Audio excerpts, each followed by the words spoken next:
Hey everybody, welcome back to my channel. Just a quick coloring video featuring the stamp set by Simon Says Stamp, and this is the Delicate Flowers stamp set.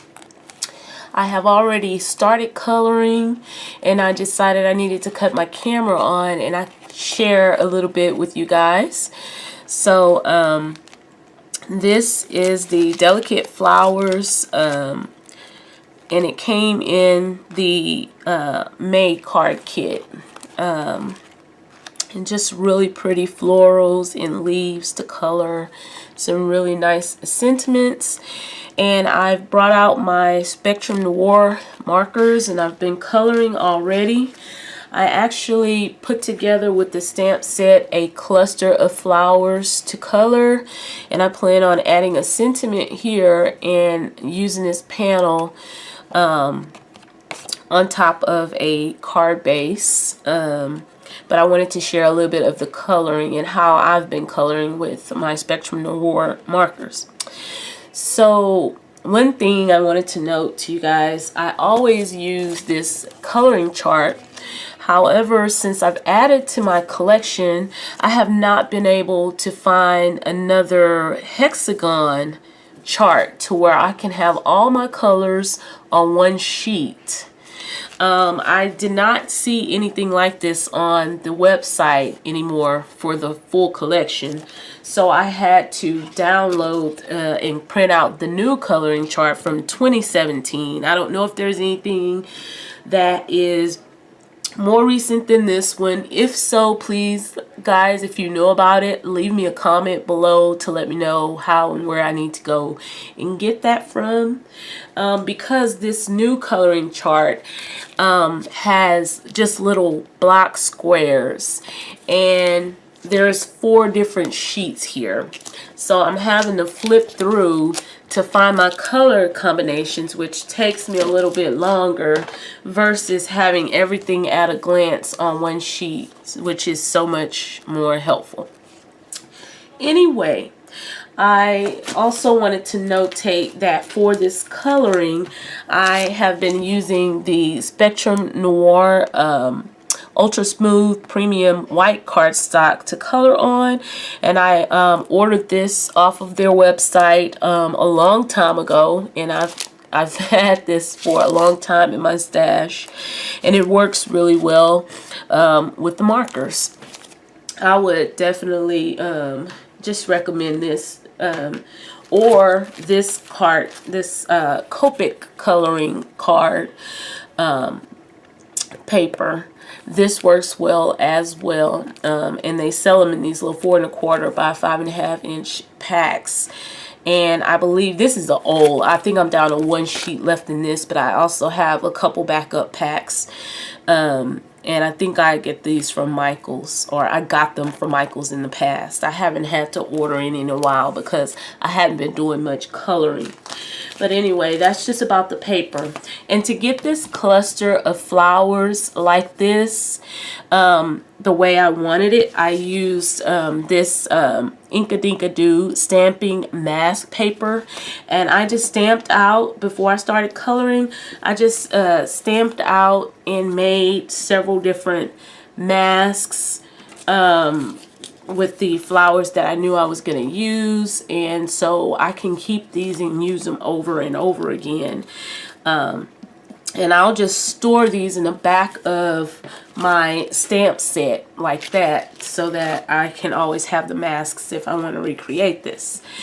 With that being said, I'm just going to show you guys a little bit how I've been coloring and what colors I have been using. Now, for the pinks came with one of my latest Spectrum Noir alcohol marker collections, and I think these are part of the vintage collection. And I'm using AP1, which is a light pink, AP3 is a medium tone, and AP4 to color these pretty flowers. And then for the greens, I'm using CG1, CG2, and CG4, which came with the original collection of the Spectrum Noir marker. So I'm just gonna just pull the camera in a little bit so you guys can see a little bit more what I'm doing. And what I've been doing, how I color, I've been starting with my lightest shade, and I've been just laying down a layer of color with my lightest shade. So I'm going to go with this petal here, and I'm coloring in little small sections, so one petal or one section at a time. So I laid down a first layer, and while that's still kind of wet, I'm going in with my medium tone, which will add a little bit more depth. So I'm just going around the areas that I know I would think would have a little bit of shadowing, and I'm just pulling up in that direction, just like that. And it's okay if you're coloring the flowers in the same colors if you go out of line, because you can always fix that when you color the next petal. So next I'm going to go in with the darkest shade, which is that AP4, and I am going to come where I want the deepest of the shadow. So it's basically almost just an outline of where that deepest shade is going to be. And also right here, I feel like it'll be always in between the separation of the petals. So after I lay down the darkest color, then I go back with my medium color and I pull that right up from that darkest color. I just pull the color up right up from the darkest color, right up. And then I finish it off with the lightest color, where I go over the whole petal again to just tie everything together.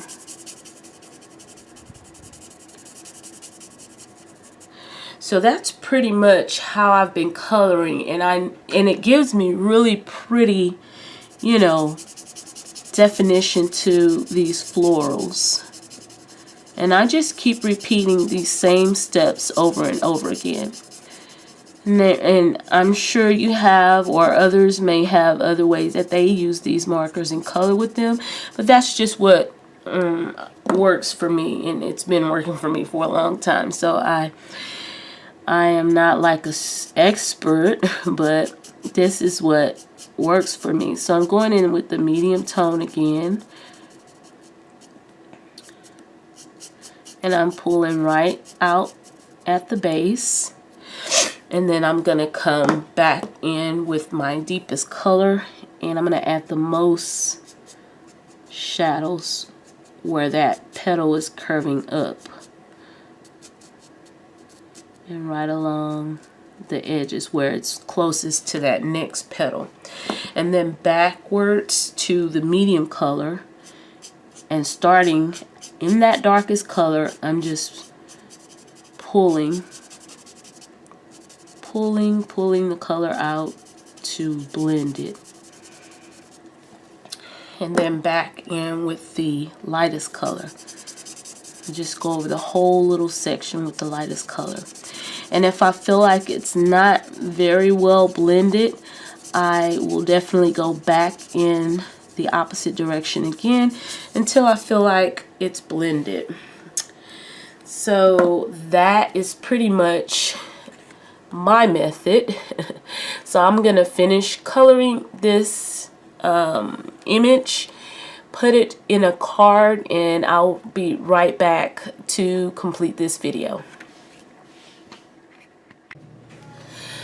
Okay guys, so this is actually the finished card. It came out so pretty. I love this card. You can't really see all the shimmer, but I did add some of my Spectrum Noir sparkle pen on here, and also I added a little of this color on the leaves, and this is the Bria Reese brush, like glitter brush pen. I had found that at Tuesday Morning during one of my hauls. For the word mom, I used some old thickers that I had. And this is a great way to utilize your thickers by adding them as embellishments or words on your cards. I added some sequin that I had here in my stash, red, gold, and black. And I just matted that on adhesive squares. I matted this panel on adhesive squares on top of this metallic green cardstock. And I also used one of my favorite die sets. I used this one, and this one is a Sizzix, the Stephanie Bernard number 561561 framelits dies, and I use those to cut out both of these little panels. And this is a 4 1/4 by 5 1/2 side folding card. In the inside, I stamped this stamp. A mother is someone who can take the place of all others, but whose place no one else can take. This is one of my favorite stamps, and this is by Stampabilities. Got it from Hobby Lobby a long time ago. And of course, the back is stamped with my uniquely handmade stamp. And this is another favorite of mine, also by Stampabilities, also very old. So I hope you guys like this video. If you like it, please give me a thumbs up. If you are not subscribed to my channel, please click the link below to subscribe. And I will see you guys in my next video. Bye.